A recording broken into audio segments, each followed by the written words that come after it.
నిన్న బయలుదేరాడు కొత్త బిచ్చగాడు, కొత్త నాటకం. బాబాయిని గొడ్డలతో లేపేసింది ఎవరు తమ్ముళ్ళు అని అడుగుతున్నా.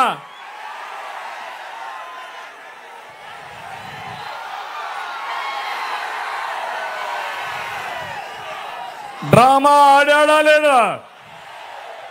ఆ నేరం మా మీద పెట్టాడా లేదా? కోడికత్తి డ్రామా ఆడాడా లేదా? నిన్నే గులకరాయి డ్రామా.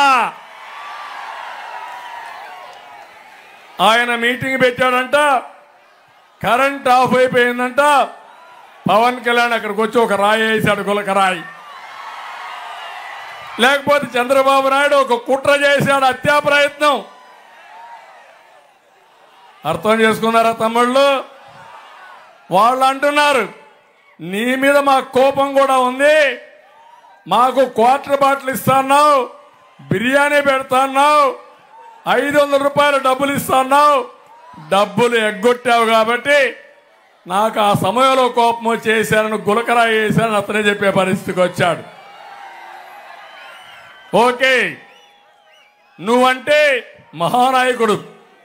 పవన్ కళ్యాణ్ గారు ఒక మాట అన్నారు, ఏదైతే ఒక అబ్బాయి గౌడ అబ్బాయి ఎక్కడైతే రేపల్లెలో చెల్లెల శీలాన్ని కాపాడాలని అమర్నాథ్ గౌడ్ అనే వ్యక్తి గట్టిగా ఇంట్లోకి చెప్పి అక్కను కాపాడుకోవడానికి ప్రయత్నం చేస్తే నడి రోడ్డు మీద ఇష్టానుసారంగా పెట్రోల్ వేసి తగలబెట్టారు.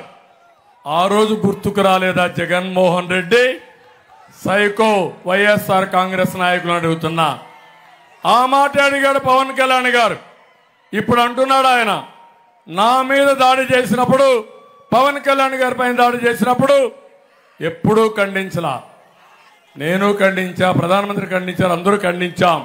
కానీ ఇక్కడ ఒక్క విషయం మీరు గుర్తుపెట్టుకోవాలి, మేము ఏం మాట్లాడకపోయినా అర్ధ గంటలో మా మీద నెపం వేయడానికి మళ్ళీ డ్రామాల రాయుడు డ్రామాతో మీ ముందుకు వస్తున్నాడు. అందుకే చెప్తున్నా, నీ మాట ఎవ్వరూ నమ్మరు, అది ఒక డ్రామా.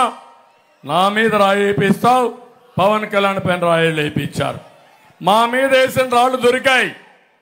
ఈ డ్రామా రాయుడి మీద వేసిన రాయి దొరికిందా తమ్ముళ్ళు? ఇంతవరకు ఆ గులకరాయి కనపడిందా మీకు? ఏంటి రహస్యం? అది జగన్మోహన్ రెడ్డి ఆడే నాటకాలు.